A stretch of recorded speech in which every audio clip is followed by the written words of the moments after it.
Walt Wilkins is the lieutenant governor running mate of Catherine Templeton, who is a Republican candidate for governor of South Carolina. And Walt is with us this morning. Good morning, Walt. How are you? Good morning, Ken. It's so good to be with the PD today. Absolutely. Let's talk a little bit about the race, if you don't mind. And then I want to get to an event that I want you to explain to our listeners had a profound effect on your life. But you've never run for political office. Now you're a running. Now you're I've never run for anything but solicitor. So yes, you're right. I'm sorry. The only thing I've ever done is be a prosecutor. Okay, let's go to the race today. We're less than a week out. It appears to me that you're in a hotly contested three-way battle for a two-person runoff a couple of weeks after the primary. But from your perspective, close the deal, Walt. Tell people why the Templeton-Wilkins team is the team that is worthy of their vote. Well, I appreciate that, Ken. And, if anyone watched the debate last night, you could clearly see Catherine Templeton shine through compared to everybody else. She is so smart. She is so intelligent. And she's actually the only person up there that really knows all the issues and can actually answer intelligently about them. I mean, I thought Kevin Bryant did a fine job as well because he is very educated on a lot of these issues. But more than that, Catherine is such a conservative Christian individual, and what she wants to do is bring new leadership to Columbia, bold new conservative leadership. And so she asked me to join up with her and sort of make it a package deal.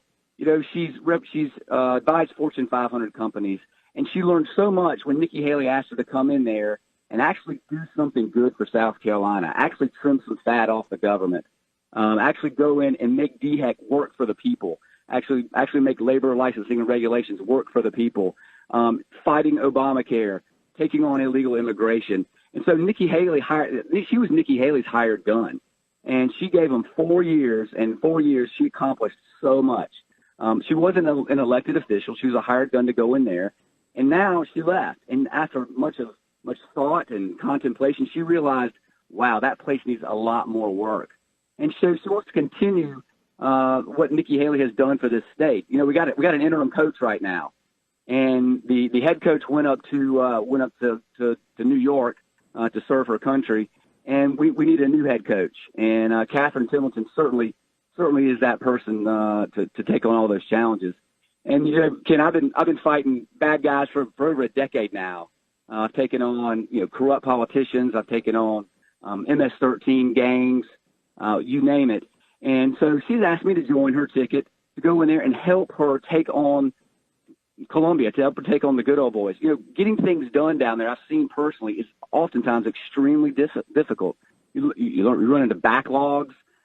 You run into people poisoning legislation that's good legislation. And so it's going to take a duo partnership that really can go down there and really start cleaning up Columbia and working for the people. And that was really the premise of our partnership was we're going to go do it for the right reasons, and we're going to go do it for the people of South Carolina with more of a servant's heart, and stop serving ourselves and serve the people of South Carolina for the time that we can, and then hopefully make South Carolina a greater place. Walt, you had an event in your life that had a profound effect on who you are, what you believe, what your values are, what your priorities are. I lost a sister at 29 years old. And for the first time in my life, I really began to yearn. I began to yearn for what the meaning of life is. I began to be more reflective and serious and conscientious about, my surroundings and the people and my association with the human race, for lack of a better explanation. You had something like that happen in your life that you believe impacted and affected you in a very profound way. Explain and tell the story to our listeners, if you don't mind. Sure, absolutely, Ken. It seems like some people have the opportunity to have that moment in life where they realize why they're here and what their purpose is and how precious life actually is. And my wife and I were in a traumatic experience. And I've often had people tell me, gosh, you were so unlucky. And I look at them, I said, no, I'm actually extremely lucky. God gave me a second chance, and he really gave me the opportunity to learn what life really means. So back in 2003, my wife and I were flying to the Bahamas, to Abaco Island, on a 10-seater Cessna. And it was a flight that flies from Fort Lauderdale to Abaco and then back. That's all it did. And about 50 minutes into the flight, the right engine blew, and there was an extremely large hole in the right engine. and the plane could not stay in the air. And so it went down, and we had about 8-9 minutes before we landed into the ocean. And so for that 8 or 9 minutes, I'm there holding my wife. There's a mother with her 2 children and a niece, and another couple with their 9-year-old and the pilot.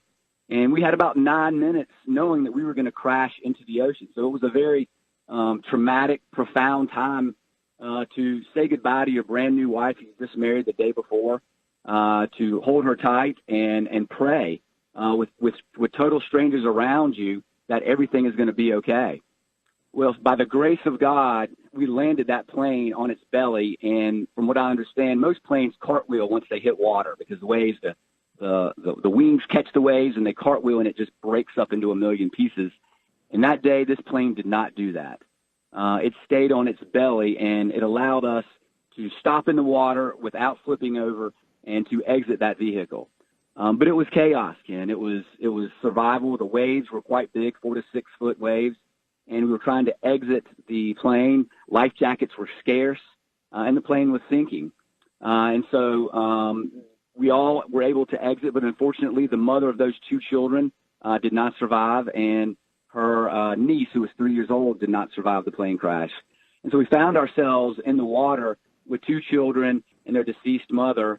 The other couple with the child sort of separated from us because of the waves and the current with their child, who was with their 9-month-old, who was okay. And for 2 hours, we were in the ocean. And at that moment, you realize how small you really are and how great somebody else is. And the one thing that we felt with us the entire time was another presence, somebody lifting us up, somebody holding us tight, getting us through this traumatic experience. And, it's something you can't explain unless you really witness, Ken. It's something it's a presence that you feel that is there, and it gets you through this amazing, ridiculous, hard time.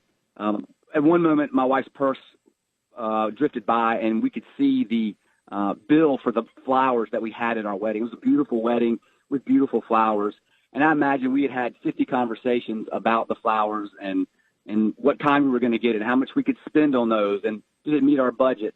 And at that point, realized that all those conversations and all the stress that we had about flowers at our wedding meant absolutely nothing, floating around in this huge sea after a couple of people had lost their lives trying to survive.